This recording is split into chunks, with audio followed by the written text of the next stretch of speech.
Good afternoon students, welcome to SRS IAS and law academy. आज की जो हमारी क्लास होगी इसमें हम जो है लैंड रेवेन्यू सेटलमेंट जो है उसके बारे में कवर करेंगे।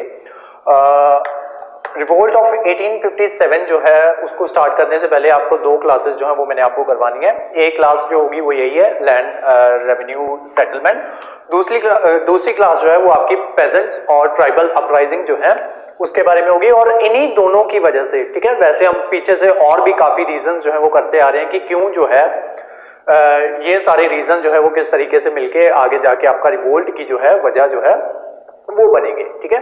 और ये one of the main reasons जो है ये रहते हैं, एक आपका लैंड रेवेन्यू सेटलमेंट जिसमें आपका जिम्मेदारी सिस्टम, रोयतवारी सिस्टम और जो महालवारी सिस्टम जो है ये तीनों आपके लैंड रेवेन्यू सेटलमेंट में आते हैं। और देन उसके बाद जो है ट्राइबल और पेजेंट जो अपराइजिंग जो है वो भी आगे बढ़ के जो है आगे जाके आपका 1857 के रिवोल्ट की वजह जो है वो बन जाएंगे। और लैंड रेवेन्यू सेटलमेंट्स के ऊपर और जो आपके ट्राइबल और जो पेजेंट अपराइजिंग जो होती है उनके ऊपर प्री में आपसे क्वेश्चन जो है वो आपसे पूछ लिए जाते हैं। तो ये वाला जो टॉपिक है हमारा ये प्री पॉइंट ऑफ व्यू से इंपॉर्टेंट है। और जो ग्रुप बी वाले बच्चे हैं या जो दूसरे एग्जाम्स देते हैं other than UPSC and PPSC, तो उनके लिए भी ये जो है आपका ये वाले दोनों टॉपिक्स लैंड रेवेन्यू सेटलमेंट और पेजेंट्स एंड ट्राइबल अपराइजिंग जो है दोनों आपके लिए इंपॉर्टेंट है। तो ये जो है मैं दो क्लासेस में रिकॉर्ड करूंगा, ठीक है, दोनों क्लासेस आज ही रिकॉर्ड कर दूंगा। पहली क्लास जो है वो हमारी लैंड रेवेन्यू सेटलमेंट के बारे में होगी, ठीक है। तो इसी से हम जो है अपनी क्लास जो है वो स्टार्ट करते हैं। तो लैंड रेवेन्यू सेटलमेंट जो है जैसा कि आपको पता है कि जो पहले मैंने जो है आपको स्टोरी सुनाई थी कि बैटल ऑफ बक्सर जो है जब वो फिनिश होती है 1765 में, तो वहां पे ट्रीटी ऑफ इलाहाबाद जो है वो साइन की जाती है। Treaty of Allahabad 1765। तो इस ट्रीटी जो थी इसमें ये कह दिया गया था कि जो ब्रिटिश ईस्ट इंडिया कंपनी होगी उसको बंगाल, बिहार और उड़ीसा, बंगाल, बिहार प्लस उड़ीसा, इसके राइट्स जो है ये कंपनी जो है इसके दीवानी राइट्स जो है वो कंपनी को मिल जाएंगे। मतलब कंपनी क्या है यहां से टैक्स जो है वो कलेक्ट कर सकती है, ठीक है। अब सारा लैंड जो था बंगाल, बिहार और उड़ीसा का वो कंपनी के पास आ गया। तो अब कंपनी ने क्या बोला, कंपनी ने क्या सोचा कि हम जो है ये लैंड जो है हम इस लैंड को क्यों ना हम जो है किसानों को देना स्टार्ट करेंगे और उसके बदले किसानों से जो है हम टैक्स जो है वो कलेक्ट कर लिया करेंगे।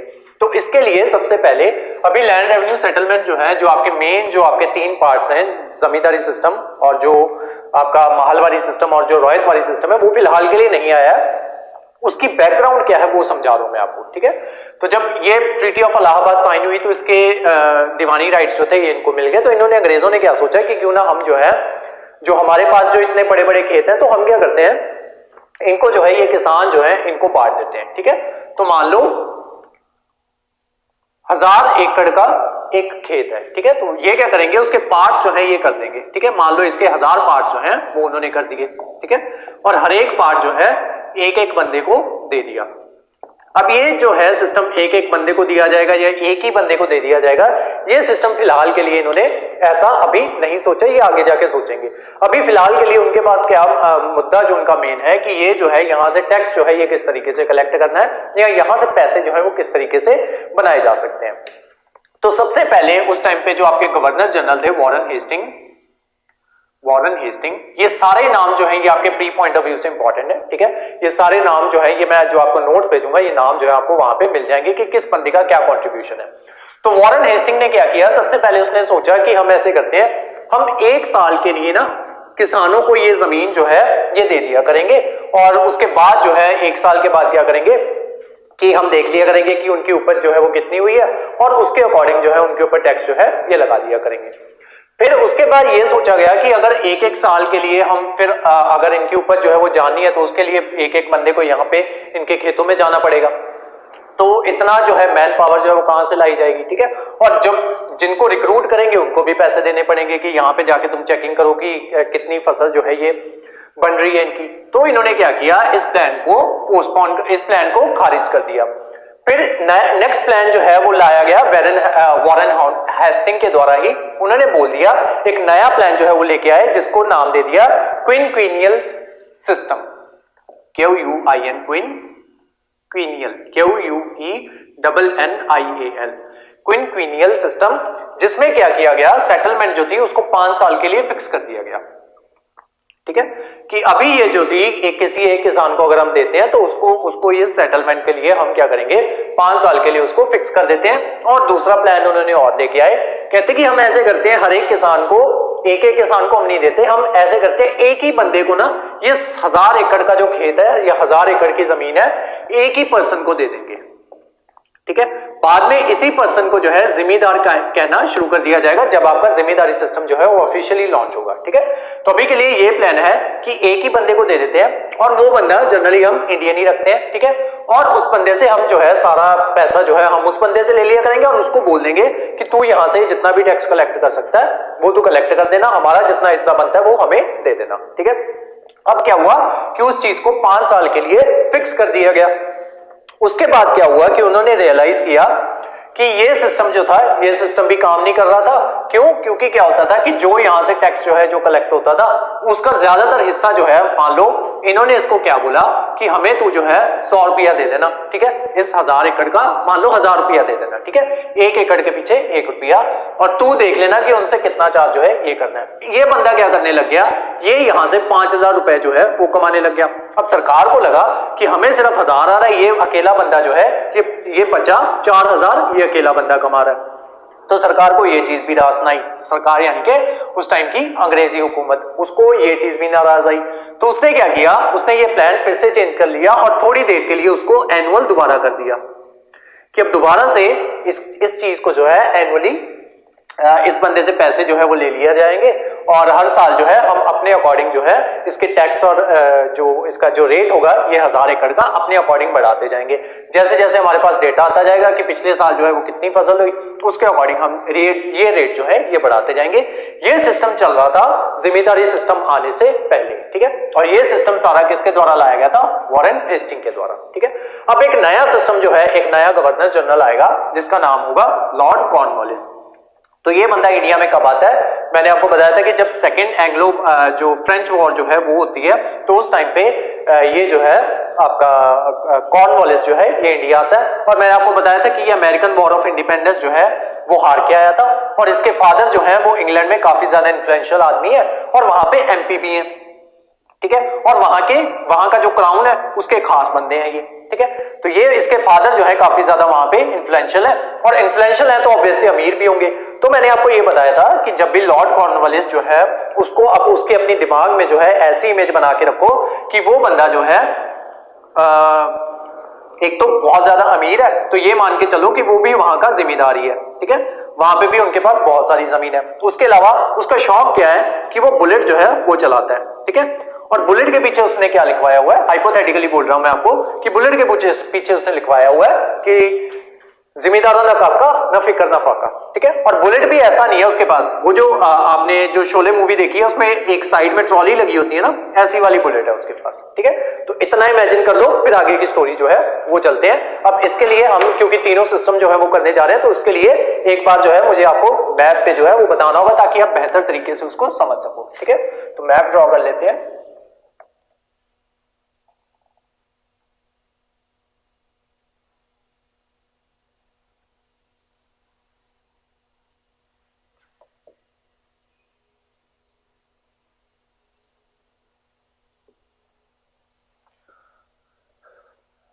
ठीक है, ये आज का मैप है और उस टाइम पे बंगाल का एरिया कौन सा होता था, ये बांग्लादेश इंक्लूडिंग और बंगाल, बिहार और उड़ीसा। ठीक है, तो इस जगह पे वो क्या करेंगे, जिम्मेदारी सिस्टम जो है ये यहां पे लेके आएंगे। ठीक है, और उसके अलावा जो आपका माहलवारी सिस्टम होगा वो यहां पे आएगा पंजाब वाले एरिया में, पंजाब, राजस्थान या गुजरात का थोड़ा थोड़ा एरिया।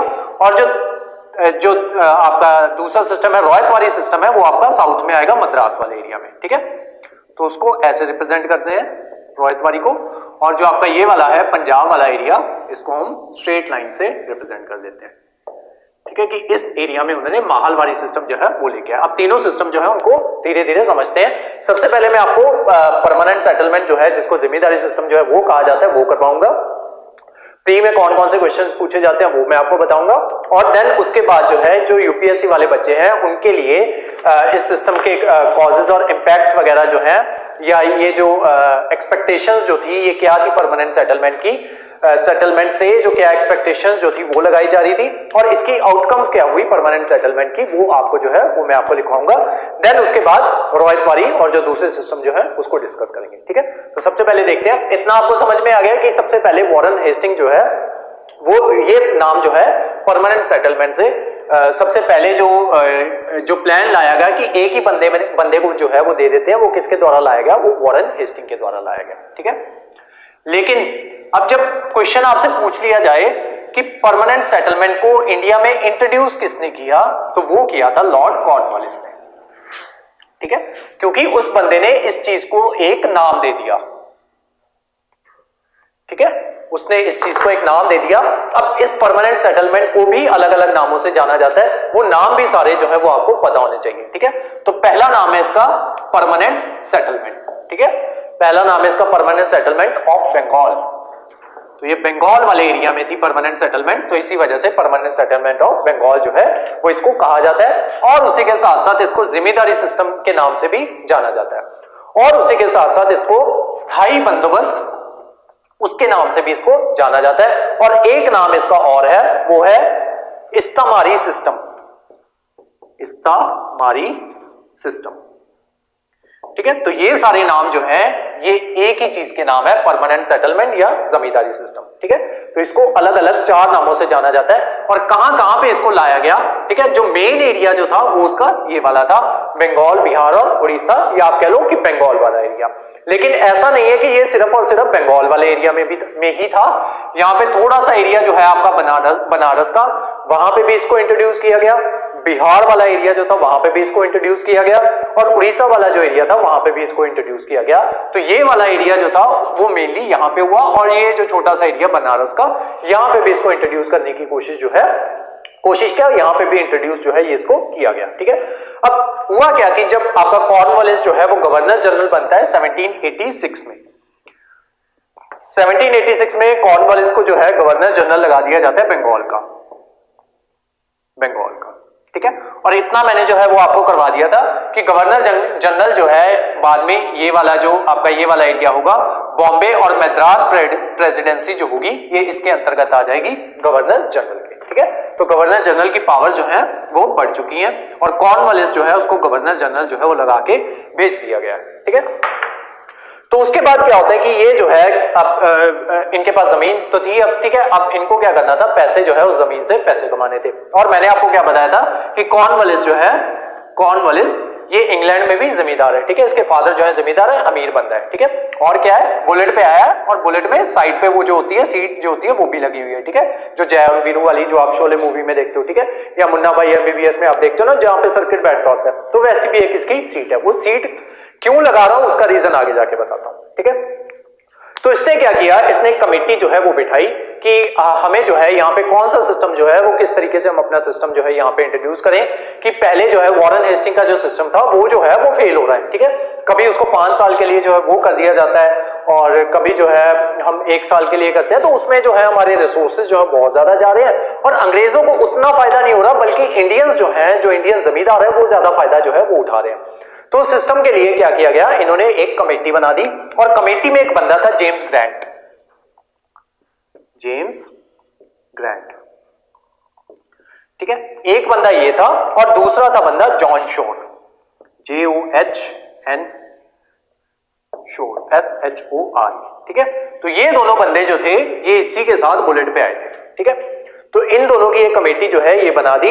तो जेम्स ग्रांट वाली कमेटी जो थी उसने बोल दिया कि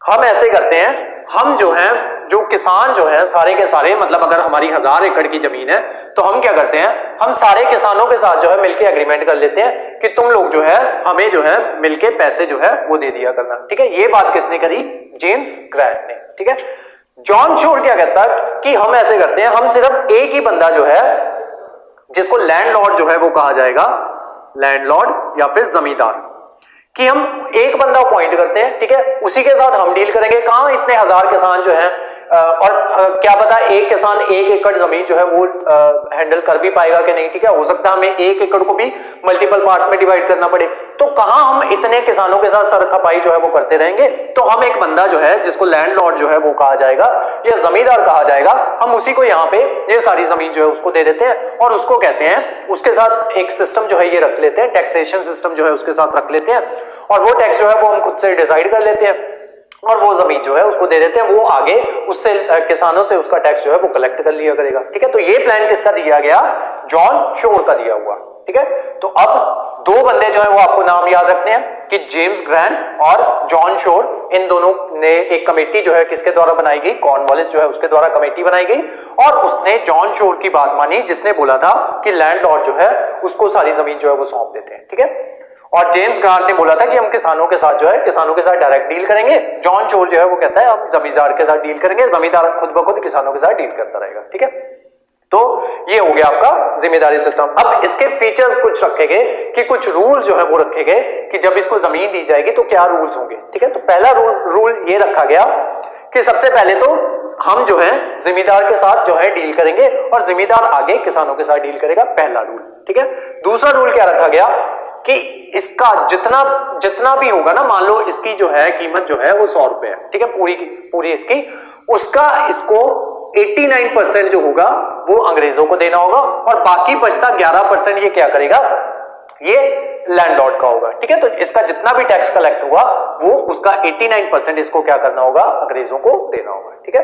तो ये दूसरा हो गया कि 89% जो था उसका लैंड का रेवेन्यू वो इसको देना पड़ता था ब्रिटिश को और बाकी बचता हुआ 11% किसका होता था, वो होता था जमींदार का, ठीक है। अब ब्रिटिश ने यहां पे ये हाइपोथेटिकली एज्यूम कर लिया कि ये जो बचता हुआ 11% होगा ना, ये क्या करेगा, इसके ऊपर ये जो खेती जो होगी इसमें जो है कुछ डेवलपमेंट जो है वो कर देगा। मान लो कि कैनाल्स वगैरह जो है वो उसको खुदवा देगा, ठीक है, ताकि वेरियस जो आपके ये जो है खेत जो है वहां पे पानी जो है वो पहुंच सके, ठीक है, कुएं वगैरह जो है वो यहाँ पे खुदवा देगा, ठीक है। तो ये सारे काम जो है ये जमींदार कर देगा। किसानों ने ब्रिटिश जो थे उन्होंने ऐसा हाइपोथेटिकली अज्यूम कर लिया, ठीक है, खुद से अज्यूम कर लिया कि ये जो 11% बचेगा इसका ये जो है किसानों की भलाई के लिए ही यहीं पे वेल्स वगैरह जो है बनवा देगा और अपने लिए भी कुछ ना कुछ रख लेगा, ठीक है। सेकंड, अब इन्होंने क्या बोला कि हम क्या करेंगे, एक पट्टा जो है ये इशू कर दिया जाएगा इसको, लैंडलॉर्ड को एक पट्टा जो है, पट्टा क्या होगा, जितनी टोटल जमीन होगी, ठीक है। तो ये पट्टा जो है ये किसको, एक पट्टा PATTA पट्टा जो है किसको इशू कर दिया जाएगा, जमींदार को, ठीक है। और उसके बदले में जमींदार जो है वो क्या साइन करेगा, कबूलियत साइन करेगा कि मैं जो है मैं ये कबूल करता हूं कि मैं जो है 89% ऑफ द टैक्स जो है ये ब्रिटिश को दूंगा, ठीक है, और बाकी का जो 11% ऑफ टैक्स 11% बाकी बचता होगा वो इसका होगा, जमींदार का। तो ये पट्टा साइन कर लिया, पट्टा दे दिया गया जमींदार को और उससे साइन करवा ली गई कबूलियत, ठीक है। अब इस पट्टे में मान लो ये एक चीज जो है ना, ये मान लो एक खेत है 1 एकड़ का, ठीक है, ये 1000 एकड़ का एक पट्टा था, तो 1 एकड़ का एक खेत है, 1 एकड़ का एक खेत है, ठीक है। तो इस खेत को क्या कहा जाएगा, पत्नी, ठीक है। वैसे तो पटनी कहा जाता था लेकिन PATNI पटनी, ये जो है एक खेत को पटनी जो है ये कहा जाएगा और ये एक पटनी जो है ये किसको देगा, किसान को, ठीक है। तो ये क्या हो जाएगी, किसान की पटनी, ठीक है। ऐसे ही 1000 टुकड़े जो है उसके कर दिए जाएंगे और जरूरी नहीं 1000 किए जाए, ये तो हम हाइपोथेटिकली अपने अकॉर्डिंग जो है वो अज्यूम कर रहे हैं ताकि हमें जो है मैथमेटिकली जो है वो बाद में आसानी रहे, ठीक है। तो ये पटनी जो है ये किसान की हो गई, पूरा पट्टा जो है वो किसका हो गया, जमींदार का। इशू किसने करके दिया है, ब्रिटिश ने, ठीक है। उसी के साथ साथ क्या हुआ कि ये बाकी जगहें जो थी पहले बंगाल में इंट्रोड्यूस किया गया था, देन इसको आगे उड़ीसा हो गया, जो बनारस हो गया जो मैंने आपको बताया, देन आपका बिहार वाला एरिया हो गया, वहां पे भी इसको जो है एक्सटेंड कर दिया गया।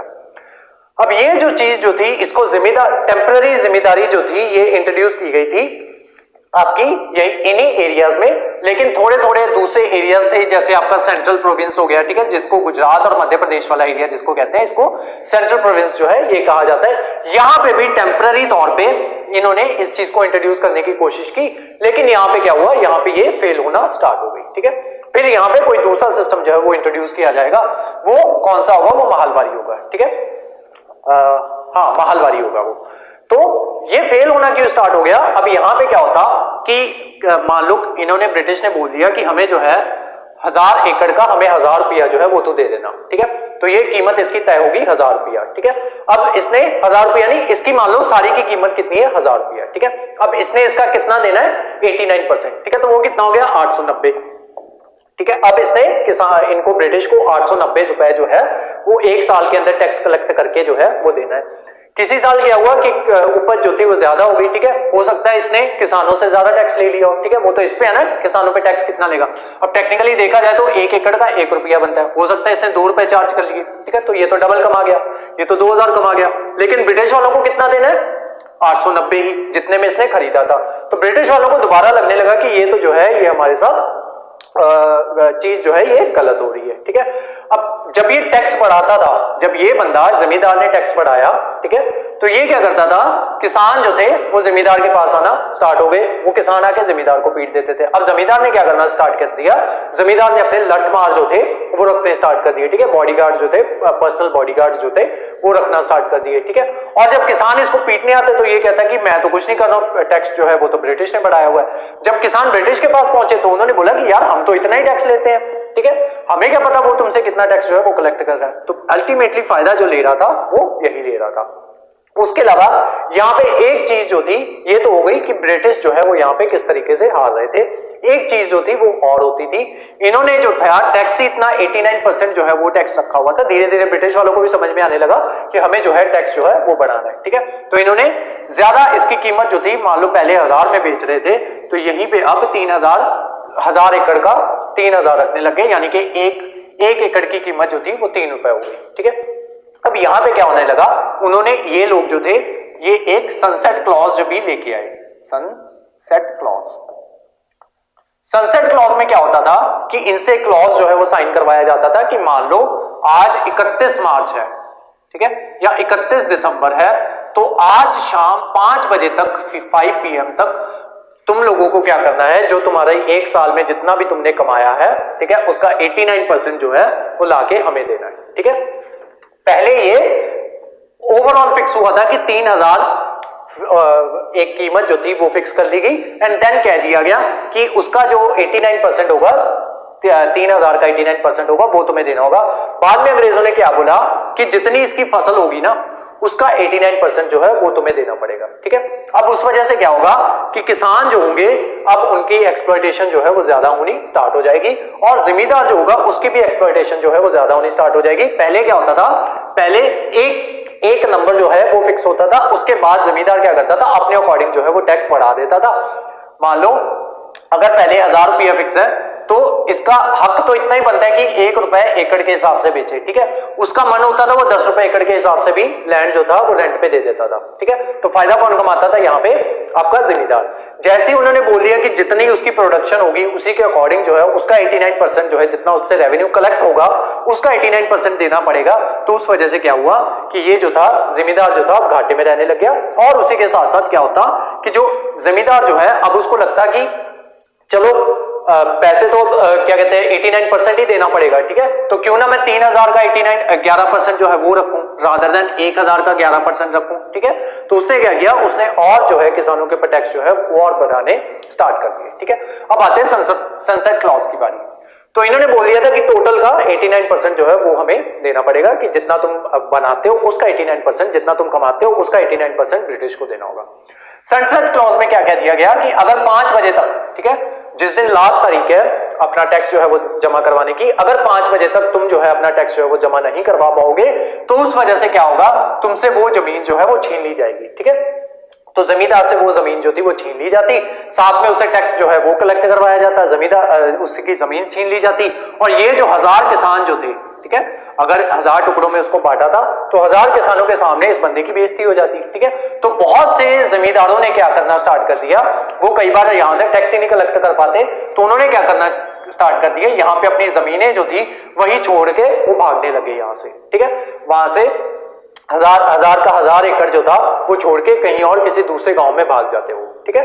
तो उसी वजह से ये जो दूसरे शहर जो थे, जो यहाँ पे मैंने आपको बोला था ना कि यहाँ पे सेंट्रल प्रोविंस, जो गुजरात और जो आपका मध्य प्रदेश वाला एरिया उसको सेंट्रल प्रोविंस जो है वो कहा जाता है। तो यहाँ पे इंट्रोड्यूस इसी वजह से स्टार्टिंग में उन्होंने टेम्परेरी तौर पे इंट्रोड्यूस किया, लेकिन जब ये सारी प्रॉब्लम जो है ये आने लगी तो उन्होंने यहाँ पे इंट्रोड्यूस ही करना ही बंद कर दिया, मतलब यहाँ पे कोई और सिस्टम जो है अब वो लेके आए।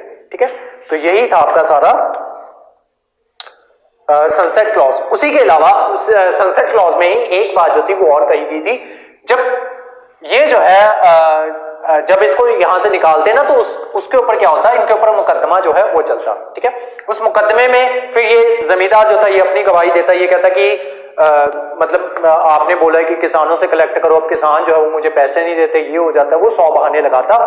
तो यहाँ पे सनसेट क्लॉज में एक बात और कह दी गई कि अगर कोई किसान जो है वो इस पर्टिकुलर टाइम तक, ठीक है, इस पर्टिकुलर टाइम तक जो है अपना टैक्स नहीं दे पाता, तो जमींदार को ये हक मिल गया कि वो बिना कोर्ट जाए उस बंदे को उस खेत से निकाल दे और दूसरे किसान को लाके बोले कि तू यहाँ पे जो है खेती वगैरह जो है वो कर और उसका टैक्स जो है वो मुझे दे दे। ठीक है, और देन ये टैक्स कलेक्ट करके ब्रिटिश को दे देता था।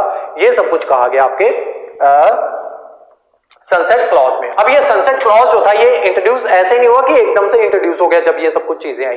ये चीजें जो है धीरे धीरे बढ़ती आगे, मतलब पहले साल उन्होंने टैक्स कलेक्ट किया, फिर उन्हें पता चला कि अच्छा ये प्रॉब्लम्स आ रही हैं, फिर उन प्रॉब्लम्स का हल ढूंढा गया। ठीक है, जैसे इन्होंने पहले क्या कर लिया था कि पहले कीमत जो थी वो तय कर दी और बोल दिया उसका 89% हमें दे दो। जब ब्रिटिश वालों को धीरे धीरे लगेगा 1-2 साल खेती होगी उसके ऊपर, फिर ब्रिटिश वालों को लगेगा कि नहीं यार हमें तो घाटा पड़ रहा है, फिर उन्होंने क्या किया, दूसरा प्लान लेके आए कि जितना टोटल की जितना भी रेवेन्यू कलेक्ट होगा उसका 89% जो है वो हम लेंगे।